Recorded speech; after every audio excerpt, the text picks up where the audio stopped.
கன்னியாகுமரி மாவட்டத்தை பொறுத்தமட்டில் கன்னியாகுமரியில் கடந்த 9 நாட்களுக்கு மேலாகவே தொடர் மழை என்பது காணப்பட்டு வருகிறது. இந்த தொடர் மழையின் காரணமாக பல்வேறு பணிகளும் அதுபோன்று தொழில்களும் முடங்கி இருக்கின்றன. குறிப்பாக மக்களின் இயல்பு வாழ்க்கை என்பது ஒரு முடங்கிய நிலை காணப்படக்கூடிய ஒரு சூழ்நிலை தான் கன்னியாகுமரி மாவட்டத்தில் இருந்து வருகிறது.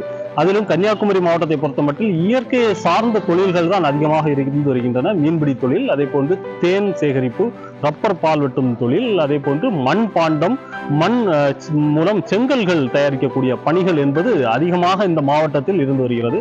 தற்போது நாம் நிற்கக்கூடிய இந்த பகுதி என்பது செண்பகராமன் புதூர் தாளக்குடி என்கின்ற இந்த பகுதியை பொறுத்தமட்டில் ஒரு காலத்தில் 400க்கும் மேற்பட்ட செங்கல் சூளைகள் இயங்கி வந்த சூழ்நிலையில் தற்போது பார்த்தோமேயானால் இந்த பகுதியில் 150 செங்கல் சூளைகள் தான் தற்போது இயங்கி வருகின்றன. இதற்கு மூல காரணம் இங்கு மண் கிடைப்பதில் ஏற்படக்கூடிய சிக்கல்களாக இருந்தாலும் பிரதானமாக காலநிலை மாற்றம் என்பது இந்த பகுதியில் அதிகமாக இந்த செங்கல் தொழிலை பாதித்திருக்கிறது.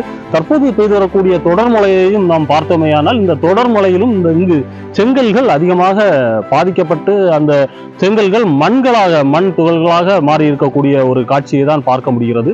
அதே போன்று செங்கல்கள் சுடக்கூடிய பகுதிகளும் மழையின் காரணமாக அந்த தொழில் பாதிக்கப்பட்டிருக்கிறது. இதில் பெரும்பாலும் இந்த தொழிலை நம்பி இருக்கக்கூடிய வடமாநில தொழிலாளர்கள் 3000க்கும் மேற்பட்டவர்கள் இந்த பகுதியில் பாதிக்கப்பட்டிருக்கிறார்கள். அதே போன்று இங்கு செங்கல் சூளை வைத்திருக்கக்கூடிய உரிமையாளர்களும் இந்த பகுதியில் தற்போது பெய்யக்கூடிய தொடர் மழையின் காரணமாக பாதிக்கப்பட்டிருக்கிறார்கள். இதன் காரணமாக இங்கு இந்த தொழில் என்பது நலியக்கூடிய ஒரு தொழிலாகவும் அதே போன்று இங்கிருந்து புலம்பெயரக்கூடிய ஒரு தொழிலாகவும் இந்த தொழில் என்பது இந்த பகுதியில் இருந்து வருவதாக இங்கு இருக்கக்கூடிய மக்கள் தெரிவிக்கிறார்கள். தற்போது பெய்யக்கூடிய இந்த தொடர் மழை, அதே போன்று ஏற்கனவே மண் கிடைப்பதில் இருக்கக்கூடிய சிக்கல்கள் என பல விதங்களிலும் இந்த செங்கல் சூளை பணி என்பது பாதிக்கப்படக்கூடிய ஒரு நிலையில்தான் இருந்து வருகிறது. இதற்கு ஒரு நிரந்தர தீர்வு கிடைப்பதற்கான வழிவகை அரசோ அல்லது அதற்கான அமைப்புகளோ செய்ய வேண்டும் என்பது இந்த பகுதி செங்கல் சூளை பணியாளர்களின் கோரிக்கையாகவும் இருந்து வருகிறது. நியூஸ் 18 தமிழ்நாடு செய்திகளுக்காக நாகர்கோவிலிருந்து சரவணன்.